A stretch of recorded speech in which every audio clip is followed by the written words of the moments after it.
অন্ধকারে থাকতে পারি না, বড় ভয়।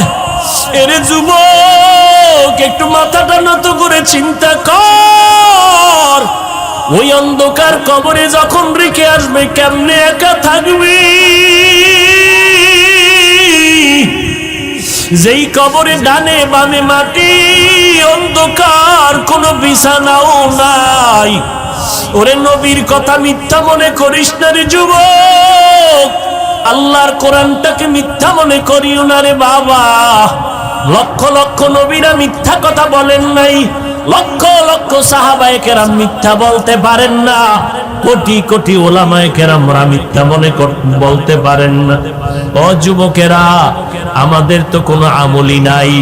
যাদের আমল ভালো, তাকওয়া ভালো, সাহাবায়ে কেরাম এত বেশি আমল করিয়াও কেন তারা জীবনভর কান্না করলেন কবরের ভয়ে? সেই হিসাবে তো তোমার আমার কান্না কইরা চিৎকার দিয়া মইরা যাওয়ার কথা, অথচ কপাল খারাপ, একবারও বাবার জন্য এক ফোঁটা চোখে পানি আসলো না রে যুবক। মায়ের বিরহে এক ফোঁটা কান্না আসলো না। এত পাষাণ হৃদয় কেন হইলা রে বাবা? এখনো পারলে দুইটা চোখ বন্ধ করে আমার মাওলারে অন্তর দিয়া ডাকো আর মনে মনে বলো, হে মালিক, এই ময়দানে আমার মতো গুনাহগার কেউ নাই রে আল্লাহ। আমার গুনার খবর আমার মা জানে না, ভাই জানে না, ভাই বোনেরা জানে না, আমার স্ত্রী সন্তানেরা জানে না। আমার অন্যায়ের খবর যদি আজকে সিংগাইরের মানুষ জানতো, আমারে বয়ানে একবারও বসার সুযোগ দিত না। ও দয়ার মালিক, আপনি জানেন আমি বড় কত অপরাধী। আপনি আমার অপরাধের কথা জানিয়াও পানি বন্ধ করেন নাই, বাতাস বন্ধ করেন নাই, সূর্যের আলো চাঁদের আলো বন্ধ করেন নাই, খানাও বন্ধ করেন নাই রে আল্লাহ। আজকে বুঝতে পেরেছি আমার একদিন মরণ হবে, কবরে যাওয়া লাগবে।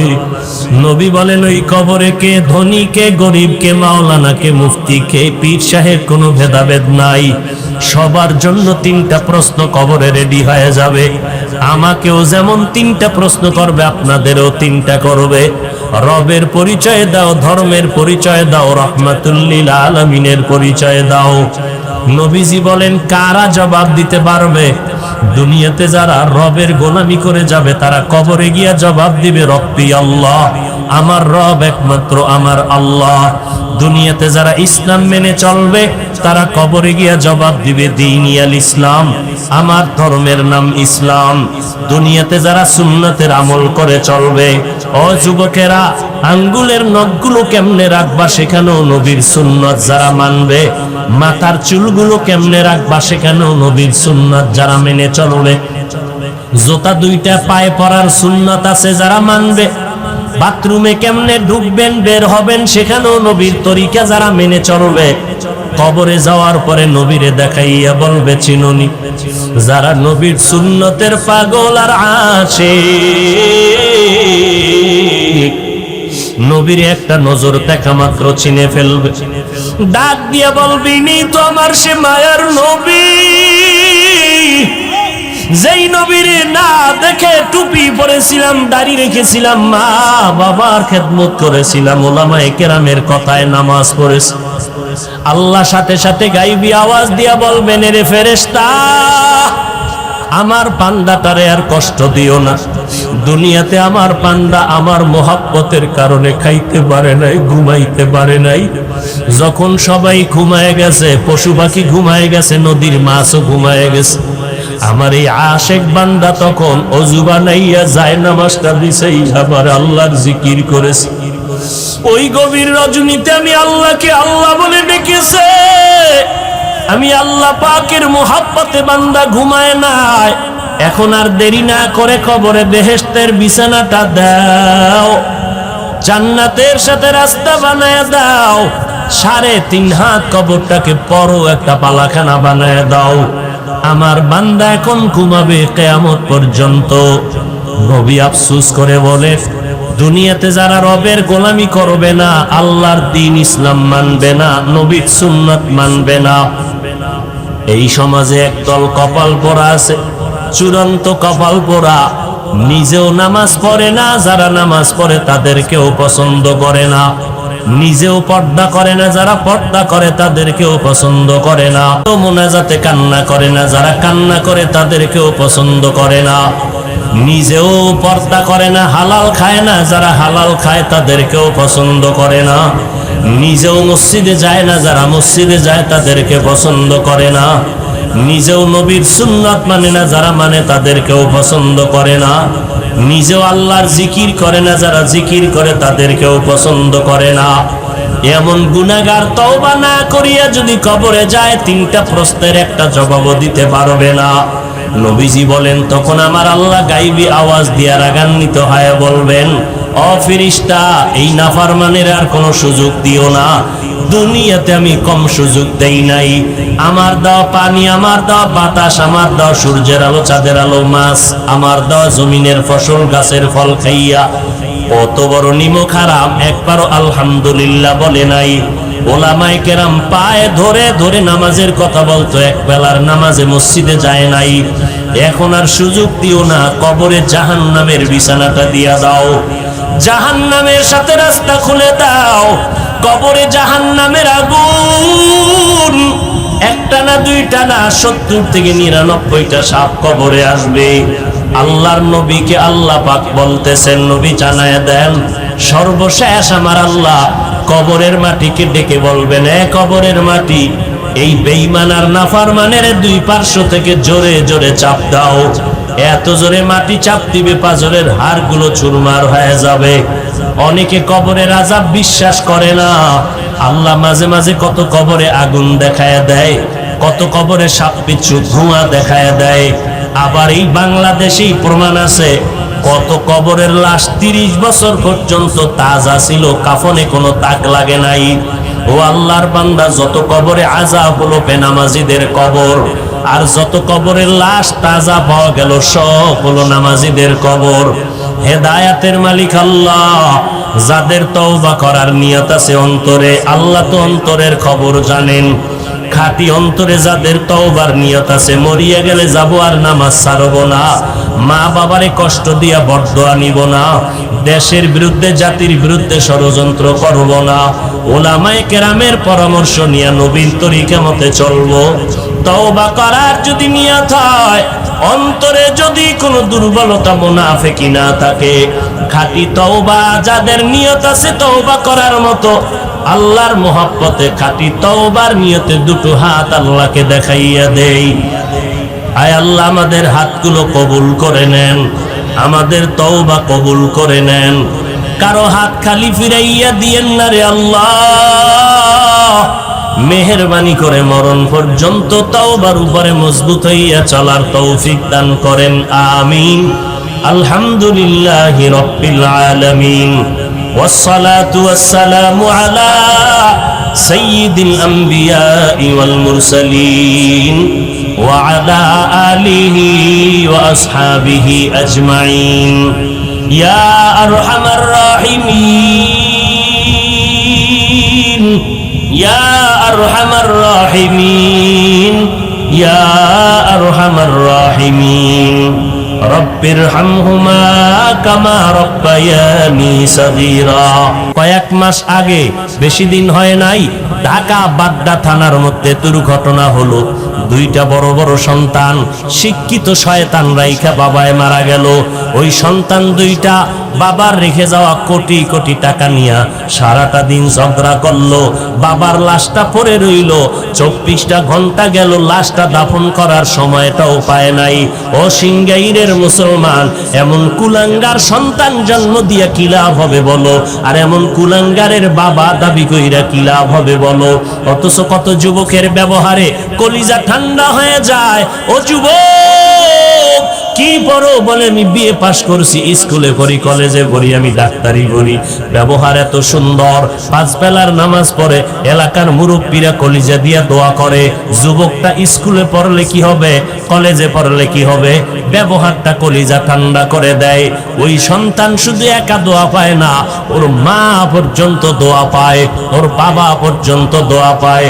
এই জন্য আমি সারা বাংলাদেশে ঘুরে ঘুরে বলি, আমি বয়ান করিয়া কাউকে এই কথা বলি না।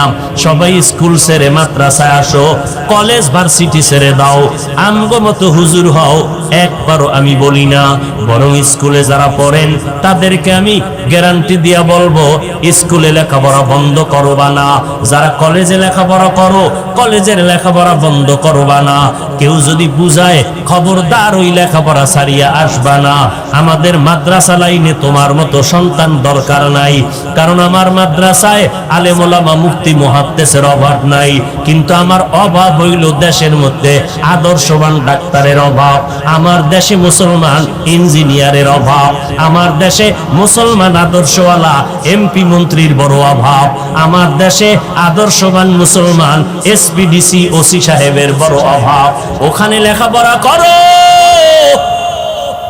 আদর্শবান ডাক্তার হও, আদর্শবান ইঞ্জিনিয়ার হও। স্কুল কলেজে লেখাপড়া করে আদর্শবান একজন ডিসি হও, এসপি হও।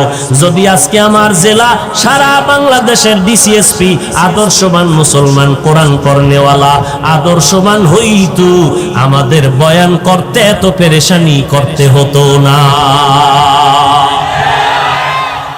পেরেশানি হতে হতো, গান বাজাইতে অনুমতি লাগে না, ওয়াজের অনুমতি নিতে নিতে চামড়া শেষ হয়ে যায়, এত ওয়াজ লাগবে না।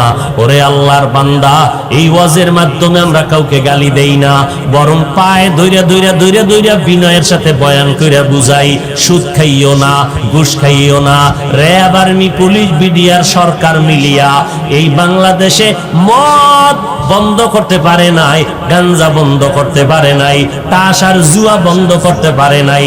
এদেশের ওলামায়ে কেরামের কান্নার বয়ানের কারণে এই জমিন থেকে লক্ষ লক্ষ গাঞ্জা করেরা গাঞ্জা ছেড়ে দিছে, জুয়া করেরা জুয়া ছেড়ে দিছে। আজকে 5 বেলার নামাজি আদর্শবান সন্তান হয়েছে, ঠিক কিনা বলে? আমরা পাও ধরে বয়ান করি, আমরা কেউরে বেত্রাঘাত করতে বলি না। এরে ভাই যুবক, ওমরের কথাগুলো দাঁড়াইয়া শুনতেছে। ছেলেটা বলে, ওমরে ফারুক খলিফাতুল মুসলিমিন আমার আব্বার দ্বিতীয় হকটাও আদায় করে নাই। 3 নাম্বার হক, সন্তান যখন গর্ভে আসবে মা বেশি বেশি আল্লাহর কাছে দোয়া করেন, বেশি বেশি আমল করবেন। আমার আম্মা জান আমি গর্ভে থাকা অবস্থায় আমল কি করবে জানা নাই। ওমর বলেন, এরপরের হক, সন্তান দুনিয়ায় যখন ভূমিষ্ঠ হবে মদিনাওয়ালা নবীর তাবিজ লাগাইয়া দাও। ডান কানে আরবি আজানের আওয়াজ দাও, বাম কানে আরবি ইকামতের আওয়াজ দাও। সন্তান বলে, খলিফাতুল মুসলিমিন আমার আব্বা জান এই হকটাও আদায় করে নাই। ওমর বলে, তারপরের হক হলো 7 দিনের দিন সন্তানের চুল ফালাইয়া দাও, এরপরে সন্তানের পারলে আকিকা করাও এবং সুন্দর একটা নাম রাখো, যেই নামটা দিনের সাথে মিলে যাবে আল্লাহওয়ালাদের সাথে। কারণ মদিনার নবী বলেন, কিয়ামতের ময়দানে আল্লাহ হবেন রহিম, বান্দাকে জাহান্নামে দিতে চাইবেন না, বাহানা খুঁজবেন, কোনো একটা লাইন পাওয়া যায়নি জান্নাতে দেওয়ার। দেখবে বান্দার নেক আমল নাই জান্নাতে দেওয়ার মতো, আল্লাহ শেষ পর্যন্ত খুঁজে দেখবে বান্দার নামটা ইসলামের লাইনে আসেনি, আমার কোনো খাস বান্দা কোরআনওয়ালার সাথে মিল আসেনি। নবী বলেন, যখন বান্দার নামটা কোরআনওয়ালার সাথে দেখবে মিলে গেছে, আল্লাহ বলবে, যা আমার বন্ধুর নামের বরকতে তোরে জান্নাত দিয়ে দিলাম। আতিনা ফি দারে দুনিয়া না হাসান, আতিনা ফি দারে উকবা না হাসান, ইয়া গিয়াসাল মুস্তাগীসিন হদিনা লাফতিখারা বিল উলুমে ওয়াল গিনা। সন্তানের নাম হৃদয়, সবুজ গম্বুজ, বেরাস ফায়া, হাসি খুশি, বৃষ্টি আছে না নাই? সারা দুনিয়া খুঁজো, সারা দুনিয়াতে বিধর্মীদের ঘরে খুঁজে দেখো, আব্দুর রহমান নামে একটা ছেলে পাওয়া যাবে, রহিমা নামে একটা মেয়ে পাওয়া যাবে নি। আমরা মুসলমান কেন এত বেহায়া হইলাম? এত নির্লজ্জ কেন হইলাম? দুনিয়ার কোন বিধর্মী মুসলমানের নাম সিলেক্ট করে নাই, অথচ আমরা কেন ঘরে ঘরে বিধর্মীদের নাম সন্তানের ডাকি? ব্যাপারটা কোথায়? ইসলামের নাম কি টান পড়ে গেল? মুসলমানের নামে কি অভাব? এরপরেও কেন নামাজ সারি না, বেপরদায় চলি না, হালাল খাই? ও যুবক, আল্লাহর ওয়াস্তে একটু বিবেকটাকে জিজ্ঞাসা করো রে বাবা। আল্লাহর কোরআনটা সামনে আছে, আল্লাহর কোরআন পড়িয়া দেখলাম ওই কোরআনের মধ্যে একটা ভুল নাই। কত বড় বড় বিধর্মীরা আল্লাহর কোরআনের ভুল বের করার জন্য প্রচেষ্টা করলো, একটা ভুল তো বের করতে পারলো না, বরং মাথা নত করিয়া কালেমাওয়ালা মুসলমান হয়ে গেল। ও যুবকেরা, কয়দিন আর দুনিয়াতে বাহাদুরি করবা? আমি আপনাদেরকে নামাজি হতে বলছি ঠিকই, কিন্তু আমাদের মতো বড় হুজুর হওয়ার আপনার দরকার নাই। স্কুল কলেজে পড়েন, যে লাইনে থাকেন, চাকরি করেন, ব্যবসা করেন, ওখানে থাকিয়া 5 বেলার নামাজ পড়বেন, মা বাবার দোয়া নিয়ে চলবেন, নবীর আদর্শওয়ালা জিন্দেগি নিয়ে চলবেন। দেখবেন লেখাপড়ার মধ্যে বরকত হবে, কামাই রুজির মধ্যে বরকত বেড়ে যাবে। ও যুবক, আল্লাহর গোলাম, আজকে মনে মনে ভাবতেছেন হুজুরদের কথা মানিয়া যদি নবীর আদর্শ মেনে চলিত, স্বাধীনতা নষ্ট হয়ে যাবে। ও আল্লাহর বান্দারা, আপনারা আমাকে একটু জবাব দিবেন, আমরা যারা নবীর তরিকা মেনে চলি আর আপনারা যারা নবীর তরিকা মানেন না, বলেন আপনারা আমাদের থেকে কত আগাইয়া আছেন সম্মানে? আমি আপনাকে রেজাল্ট দিয়া যাই, যদি ভুল বলি আমাকে দাঁড়াইয়া বলবেন, আমি সবার সামনে তওবা করে নিব। ও ভাইজানেরা, আপনারা যারা নামাজ পড়েন না, নবীর তরিকা মানেন না, আমি তাকাইয়া দেখলাম, গভীরভাবে গবেষণা করে দেখলাম, আপনারাও যেমন 3 বেলা খান, আমরা নবীর তরিকা ঠিক রাখিয়াও 3 বেলা খাইতেছি। শুধু 3 বেলা না, আমরা আরো বেশি খাই, আপনাদের থেকে অনেক বেশি। যখন পাই তখনই পাই আর খাই, পিওর খানা খাই, হালাল ভাবে খাই, কোনো হারাম খাই না, ইয়াবা খাই না, বিড়ি মুখে নেই না, গাঞ্জা মুখে নেই না, মদের বোতল নেই না, পিওর খানা খাই। আলহামদুলিল্লাহ, দিমাগ নষ্ট হয় না। যারা বিড়ি টানবে, গাঞ্জা খাবে, মদ পান করবে, রসুলের আদর্শ বিরুদ্ধে, নবী বলেন তাদের দিমাগ নষ্ট হয়ে যাবে, তাদের অন্তরের পার্স গুলো নষ্ট হয়ে যাবে। ও আল্লাহর বান্দারা, আমরা আলহামদুলিল্লাহ আপনাদের মতোই তো খানা খাইতেছি। নাম্বার 2, আপনারা নবীর তরিকা বাদ দিয়া আজকে ব্যবসা করেন, চাকরি করেন। আলহামদুলিল্লাহ, আমরা নবীর তরিকা ঠিক রাইখাও তো ব্যবসা চাকরি করতেছি। আমাদের লাইনে ব্যবসায়ী চাকরিজীবীর অভাব নাই। আপনি নবীর তরিকা বাদ দিয়া, মা বাবার খেদমত বাদ দিয়া আপনারা দেশ বিদেশ স্বাধীনভাবে সফর করেন। আলহামদুলিল্লাহ, আমরা নবীর তরিকা ঠিক রাখিয়াও তো দেশ বিদেশ সফর করি। আমাদের স্বাধীনতাও তো কখনো নষ্ট হলো না। আপনারাও যেমন স্বাধীনভাবে আছেন, আমরাও তো স্বাধীনভাবে আছি।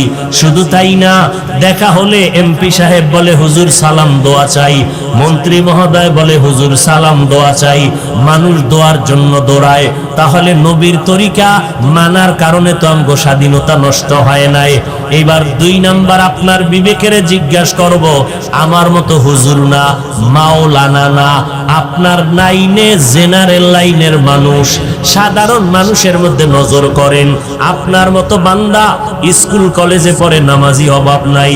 আপনার মতো বান্দা র্যাব, আর্মি, পুলিশ, বিডিআরের চাকরি করে, 5 ওয়াক্ত নামাজি আছে না নাই? তাহলে আপনার বিবেকটাকে জিজ্ঞাসা করেন, আপনি কেন পারেন না? আপনার মতো আমার মতো বান্দা রাস্তায় গাড়ি চালায়, ড্রাইভারি করে, 1 বেলার নামাজও বাদ দেয় না। আপনার বিবেক নামের আদালতকে বলেন, আপনি কেন পারবেন না? আপনার আমার মতো যুবক সন্তান, আপনার আমার মতো বান্দাটা শ্রমিকের কাজ করে, নদীর মধ্যে মাছ ধরে, কৃষি কাজ করে, গামছা বিছাইয়া নামাজ পড়ে নেয়, 1 বেলার নামাজও বন্ধ করে না। আপনি নিজেকে প্রশ্ন করেন, আপনি কেন পারবেন না? ও যুবক, আল্লাহর গোলাম, আপনার কি মনটা চায় না? ও পর্দার আড়ালের আম্মা জানেরা, ও মা, আপনাদের এত দাম, আপনারা নবী না তবে নবীদের মা, আপনারা সাহাবায়ে কেরামের মা, আপনারা উলামায়ে কেরামের মা, আপনারা হাফেজে কোরআনের মা, আপনাদের কত দাম। সারা রাত যদি শুধু আপনাদের মর্যাদার বয়ান করি শেষ করা যাবে না রে আম্মা জান। আপনাদের এত মর্যাদা, একজন আল্লাহর পান্ডি নবীজির স্ত্রীর ঘরে গিয়া বলে, ও পয়গম্বরের স্ত্রী, আমাদের একটু অন্তরে ব্যথা। বলে কি? নবীরে জিজ্ঞাসা করে আমাদের জবাব দেন। পুরুষেরা গিয়া জানাজার ময়দানে সওয়াব কামাই করে, আমরা মহিলারা তো জানাজায় যাইতে পারি না, আমরা এত সওয়াব কেমনে পাবো?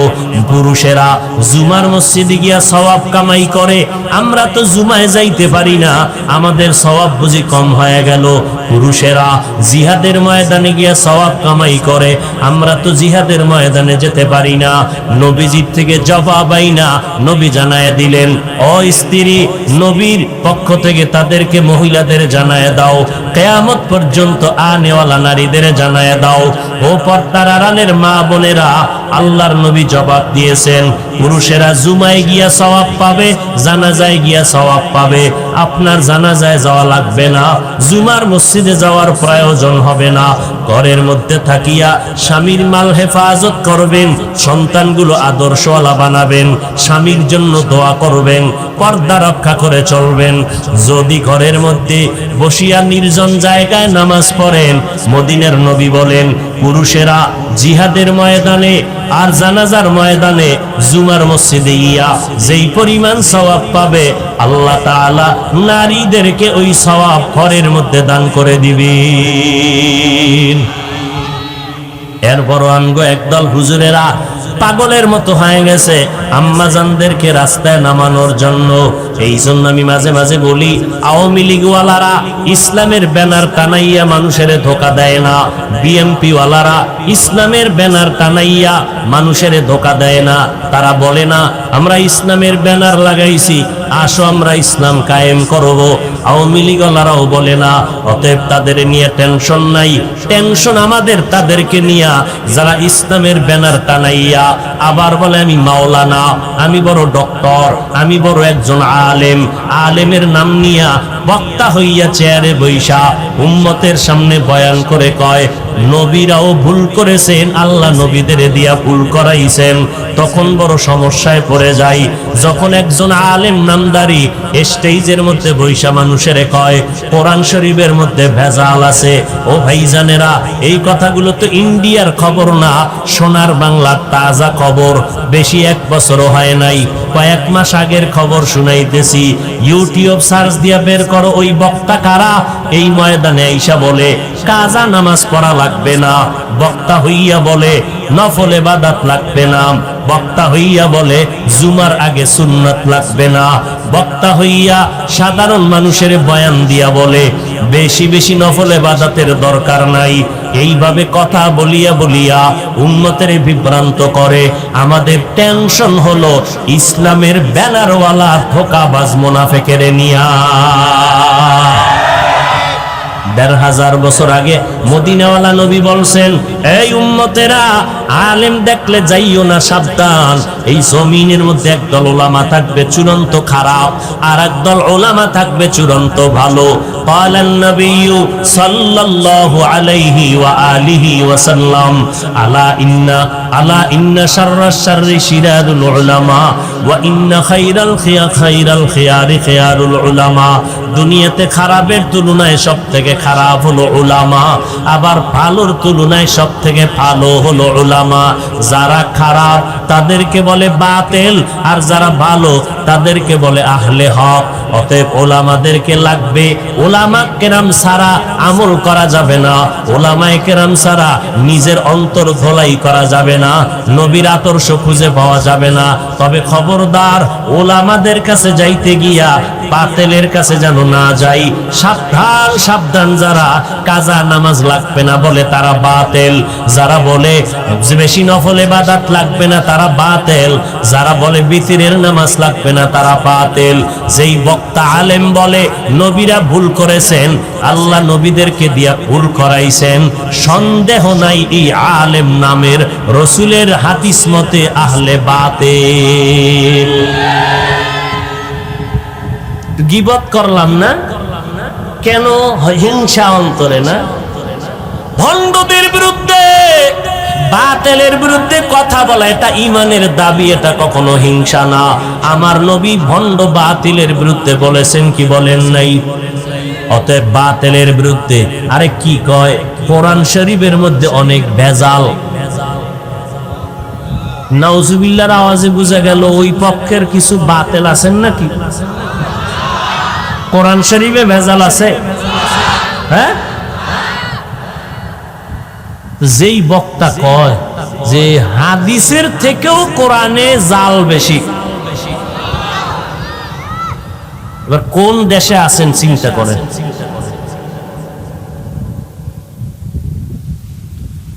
হায় হায় হায়, আল্লাহ হেদায়াত দান করুন।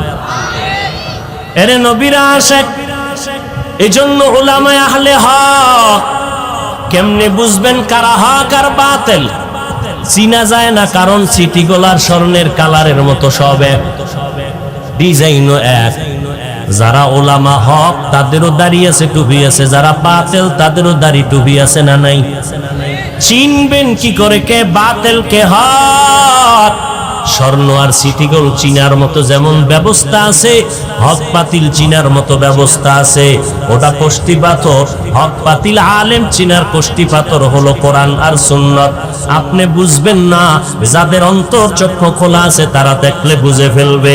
তবে স্বাভাবিক আওয়াজে বলে যাই সংক্ষেপে, যার বয়ানে দেখবেন দিলটা নরম হয়, যাদের বয়ানে আমল ভালো হয়, মানুষ জান্নাতের পথে আগায়, আমলওয়ালা হয়, তারাই হলো আহলে হক। আর যারা মানুষকে উম্মতের থেকে আলাদা করে, কোরআন থেকে আলাদা করে, আমল থেকে দূরে সরায়, বুঝে নিতে হবে ডাল মে কুছ কালা হয়, তাদের লেবাসের মধ্যে হতে পারে কোনো ভেজাল। এই ভেজাল মানিকগঞ্জ সিংহেইরে ঢুকে নাই। আল্লাহ হেদায়াত দান করুন। আরো আস্তে করে বলে, রাগ করতেছেন? বাতিলের বিরুদ্ধে কথা বলা এটা ঈমান। কেউ হিংসা বলবেন না। গীবত হলেও এই গীবতে সওয়াব আছে। গীবতে কি আছে? দলিল ওয়াইলুল লিকুল্লি হুমাযাতিল লুমাযা সূরা আছে না? এটার বাংলা তরজমা করে দেখেন, টের পাইবেন গীবত করলে কোন জায়গায় সওয়াব হয়, ওখানে লেখা আছে। ওর যুবক, ও পর্দার আড়ালের আম্মা জান, মনটা কি চায় না একটা আদর্শ সন্তানের মা বাবা হইয়া কবরে যাবেন? যদি মনেই চায় এখন থেকে তৈরি হয়ে তওবা করেন। আল্লাহ তো দরজা খুইলা রাখছেন, হালমিন তাইবিন, ও বান্দা যারা তওবার নিয়ত করেছ আমি দরজা খুলে দিলাম, তওবা করো। পাহাড় সম পরিমাণ যদি গুনাহ করো, আমি আল্লাহ তওবার বিনিময়ে সব গুনাহ মাফ করে দিব। ও বান্দা আমার দরবারে ফিরে আসো। ও যুবক ভাইরা, কয়দিন আর দুনিয়াতে বাঁচবেন? এই মহামারী করোনায় কত প্রাণ চলে গেল, এমন কোন দিন নেই যুবকের লাশের খবর নাই। ও যুবক, পানির নিচে যুবকের লাশ, গাড়ির নিচে যুবকের লাশ। কয়দিন আর দুনিয়াতে বাঁচবি রে যুবক? এখনো সময় আছে, তওবা করে নাও। মনে করছো মাত্র 25 বছর বয়স, আরো 25 বছর বাঁচবো, গ্যারান্টি আসেনি? তাহলে হিন্দি গানের তার লাগাইয়া ঘুমাও, ভয় লাগে না যে ঘুমের মধ্যে যদি আজরাইল আইসা হাজির হয়? মদিনার নবীর তরিকারে জবাই করেছো রে যুবক। বেঈমানের পা চাটা গোলাম হইয়া মাথার চুলগুলো কেটে ইন্দুর আর বান্দরের সাইজ ধরলি কেন রে বাবা বলো? নবীরে চিনো নাই, নবীর মহব্বত অন্তরে জমা করতে পারো নাই। যদি আমার নবীরে চিন্তা, ১৫০০ বছর পরে আমার নবীর আদর্শ দেখা কত হিন্দু কালেমা পড়লো, কত খ্রিস্টান কালেমা পড়লো। দুঃখ লাগে মুসলমানের সন্তান সে নবীরে চিনে না। কেমন মায়ার নবী আমার, কেমন দয়ার নবী আমার, যেই নবীর কোনো গুনাহ নাই, এরপর নবী সারা রাত ইবাদতে কান্না করেন। ও আল্লাহর বান্দারা, আবু বকর জান্নাতের সার্টিফিকেট পেলেন দুনিয়ায়, এরপর মরণ পর্যন্ত কান্না করেছেন। অন্ধকার কবরে আমার কি উপায় হবে? ও আল্লাহর বান্দারা, কিসের বাহাদুরি করো? তোমাদের একজন বন্ধু আছে, নাম সবাই জানো, ইউটিউবে সার্চ দিলে পাইবা, মাইকেল জ্যাকসন। আছে না তোমার বন্ধু? ওই মাইকেল জ্যাকসনের ইতিহাস জানো? যে মাইকেল জ্যাকসন একটা গান গাইলে লক্ষ লক্ষ ডলার পাইতো হাদিয়া। টাকার যখন পাহাড় হয়ে গেল মাইকেলের, তিনি মনে মনে স্থির করলো, আমি তাড়াতাড়ি মরব না। কথা, কয়দিন বাঁচতে চাও? বলে ১৫০ বছরের আগে আমি মরব না। এবার প্রস্তুতি নেওয়া শুরু করলো মাইকেল। কোটি কোটি কোটি কোটি ডলারের পাহাড় বানাইয়া মাইকেল বলে, আমি ১৫০ বছরের আগে মরব না। চেহারাটারে বাদাই করলো, বডিটারে বাদাই করলো। ২০-এর উপরে অল টাইম ডাক্তার তারে পাহারা দেয়, একটা খানা শতবার চেক করে খায়। এই মাইকেল ১৫০ বছর পর্যন্ত বেঁচে থাকবে। হাওয়া বাতাস গায়ে লাগায় না, ধুলাবালু লাগায় না, চেহারাটারে আটকাইয়া রাখতো, জীবাণুনাশক যেন ভেতরে আক্রমণ করতে না পারে।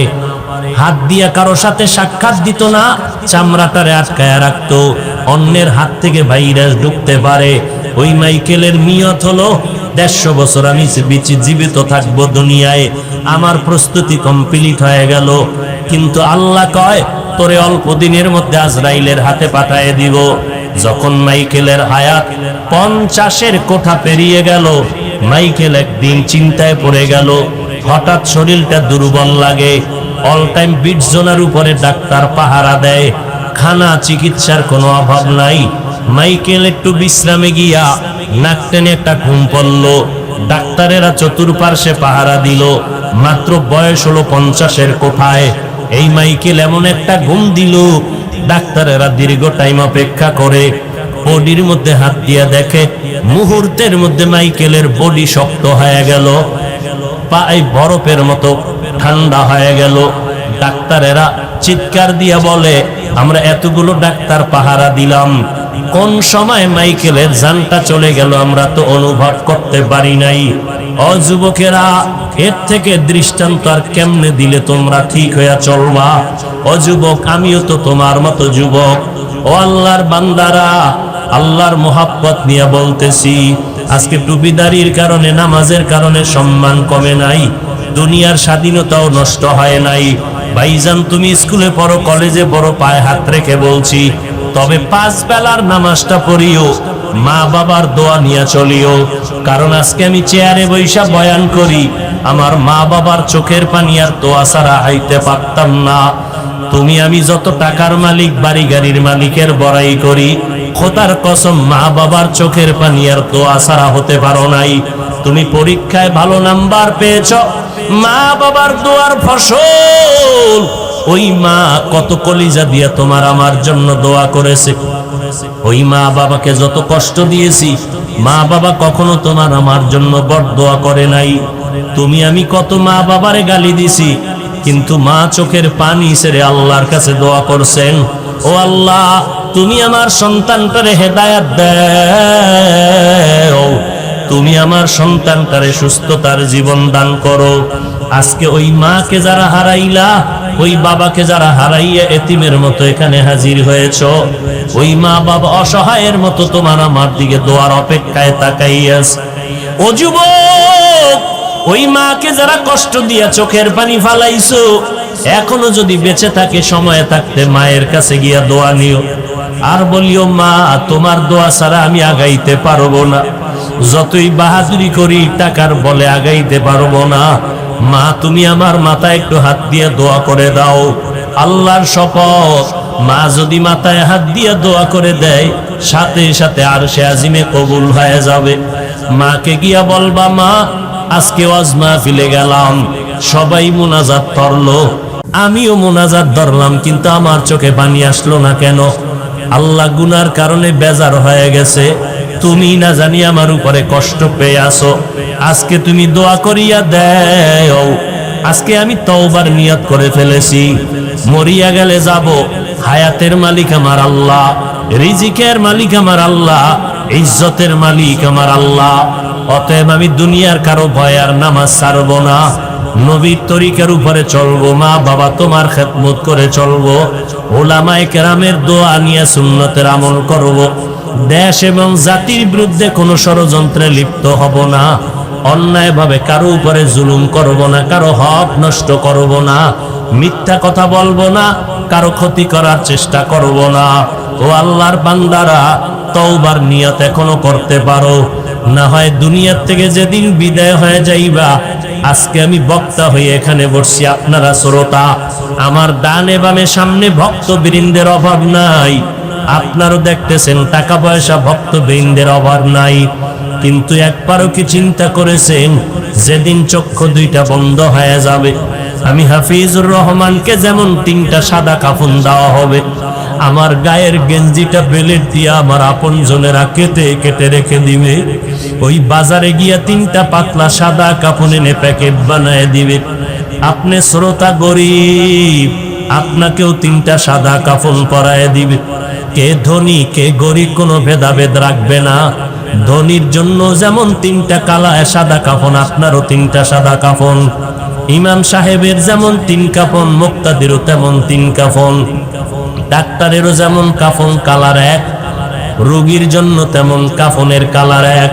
ওই কবরের মধ্যে যখন নিয়ে যাবে, ওই কবরে পাড়াইয়া মাটি দিয়ে সব বিদায় হয়ে যাবে, মনে মনে ভাবছিলাম আমার কত আপনজন কত বন্ধু আমার সাথে যাবে, কিন্তু আমার আপনজনেরা সব আমাকে একা পাশ বাগানে ফালাইয়া চলে গেল। নবীজি বলেন, ওই কবরে এখন কেউ নাই, আমারে যদি আজকে রাত্রে একটা ছোট্ট রুমে বাতি বন্ধ করে বাহির দিয়া তালা লাগাইয়া কয় তুই রাত্রে ঘুমা, আমি দরজা ভেঙ্গে ফেলবো, চিল্লাবো, আমি একা রুমে থাকতে পারি না, বড় ভয় লাগে।